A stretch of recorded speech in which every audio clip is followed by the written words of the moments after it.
Okay, audience. Okay. The average teenager begins driving at 15 years old and receives their license at 16. But is this the safest age to begin training young drivers? There are factors to consider from both sides of the argument. On the one hand, receiving your license at 16 is a pivotal teen experience and it can have social benefits for the teen. However, studies have shown that the human brain isn't fully formed until years after the legal driving age. Not to mention, 1 in 3 teens are shown to text and drive, and teenagers between the ages of 16 and 19 are 3 times more likely to crash than an adult 20 years or older.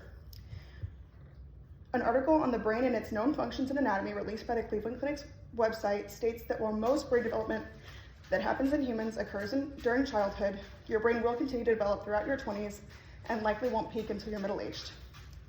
The prefrontal cortex is a portion of the brain found in the frontal lobe. It is responsible for executive functions, emotional regulation, impulse and behavior control, decision-making, and problem-solving. And it is not commonly considered fully developed until 25 years or older. This puts the typical new driver at a disadvantage when making split-second decisions, managing emotional reactions, and assessing situations while behind the wheel.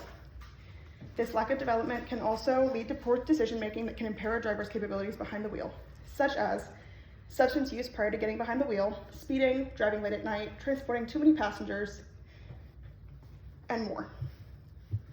Teens between the ages of 16 and 19 are far more likely to be involved in a car crash or die because of a car crash than an adult 20 years or older. According to statistics from the Insurance Institute of Highway Safety and the Highway Loss Data Institute, your risk of being involved in a fatal car accident reduces by 3 times as much when you turn 20 years old. The tragic stories of teens dying as a result of car accidents pile up every year. On April 11th of this year, an 18-year-old in Sarasota was driving one 16-year-old passenger when he lost control of his vehicle and crashed into a tree. He died on impact and his passenger suffered serious injuries. On April 5th in Babcock Ranch, a 16-year-old boy was transporting one 16-year-old girl when he lost control of his vehicle and crashed. Both teens died from injuries sustained. Thousands of stories like these pile up every year. Vehicle-related car accidents is the #2 leading cause of death in teenagers in the U.S., and it leaves shattered families in its wake. The National Highway Traffic Safety Administration reports that 1 in 3 teens are shown to text and drive, and that teen drivers are 2.5 times more likely to engage in 1 or more distracted driving habits than adults 20 years or older. Most teens are reportedly aware of the dangers of texting and driving, but a large portion participate anyways. Not only is texting and driving illegal, but studies have shown it can increase your chances of crashing by 23 times.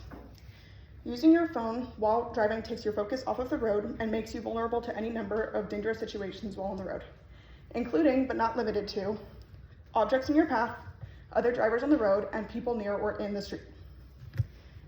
I've personally seen how texting and driving can impair your driving capabilities. I've watched people I've been in the car with swerve out of their lane, forget to signal, brake to avoid collision, and more, all because they took their eyes off the road to read a message. The teens of this generation were raised in the digital world, and as tech becomes more common and advanced, texting and driving rates have skyrocketed. According to a survey done by the National Public Radio, 84% of teenagers owned a cell phone as of 2014. Teens rely heavily on their devices and are constantly distracted by the sound of notifications, calls coming in, and wanting to change their music and more.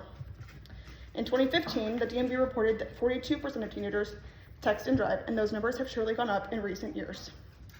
On the other hand, allowing teens to start driving at 15 to 16 years old grants them some level of independence while still under the watchful eye of their parents.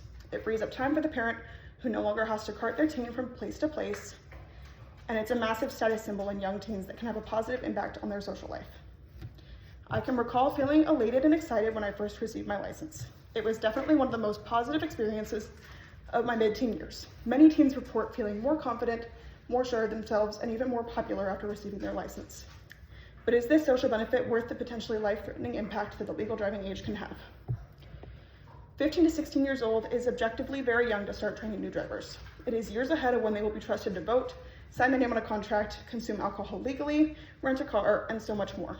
But at this age, that is too young for them to make any decisions about themselves, their lives, or their bodies.